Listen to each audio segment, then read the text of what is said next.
and hung it about Abu's neck. While this was going on, Thara and Varna were arguing in low voices.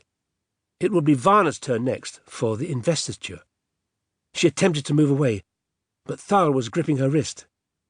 She struggled to free herself.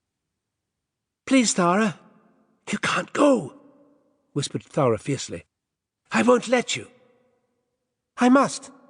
Look, Varna, we can run away. There's still time. You know that's not possible. We must obey the Krotons." "Why?" demanded Thara fiercely. "Why must we obey?" A big hand clamped down on Thara's shoulder, and his father's voice said, "Because that is the law of the Krotons." They turned. Selris was looming over them. Thara was about to speak, but Selris shook his head sternly, indicating the silver wall. There by the ramp, Abu stood waiting, draped in the silver robe with a pendant about his neck. The door slid silently upwards. Slowly, Abu climbed the ramp and went through the door into the darkness beyond. The door came down behind him.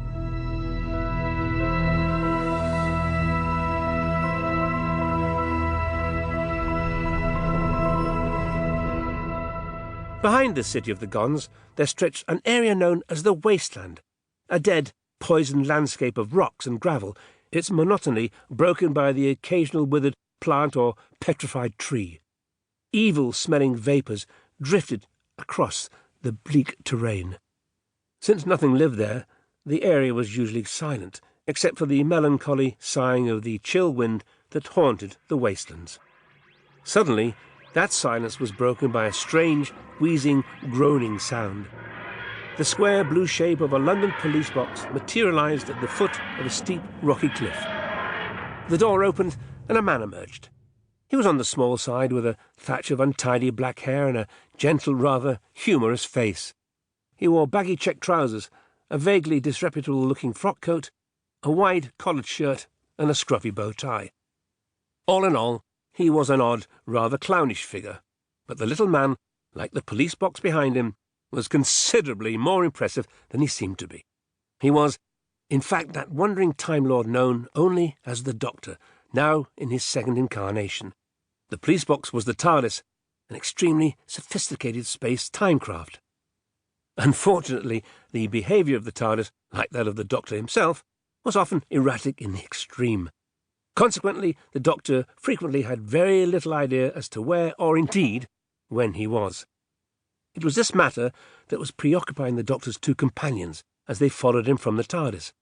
The first was a brawny youth in Highland dress, complete with kilt, who stood staring around him with his usual air of truculent disapproval. James Robert McCrimmon, Jamie for short, was a young Scottish piper who had joined the Doctor during the Time Lord's visit to Earth at the time of the Jacobite Rebellion of 1746. Jamie had been the Doctor's companion through many adventures, and could never make up his mind whether the Doctor was a magician, a madman, or something between the two. One thing Jamie was quite sure of was that the Doctor wasn't safe out on his own, and needed someone sensible, such as Jamie himself, to keep him out of trouble. The Doctor's second companion was also from Earth, though from a time many hundred years after the 18th century. A very small, very neat, very precise girl with short dark hair, Zoe Heriot, had been a computer operator on a space station before stowing away on board the TARDIS. She wore the simple, functional clothes of her time, a short skirt, blouse, waistcoat and high boots, all in gleaming plasticloth. Like Jamie, she was never quite sure what to make of the Doctor. Zoe was so intelligent and so highly trained that she was a sort of human computer in herself, and she consequently found the Doctor's erratic, scatterbrained approach to life and its problems disconcerting in the extreme. When the companions emerged from the TARDIS, all three reacted in their own different ways.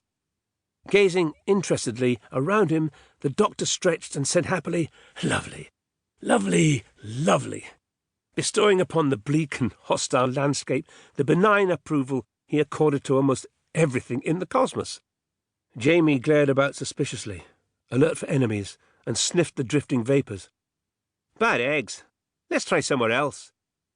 Zoe looked thoughtfully about her, trying to gather evidence for some kind.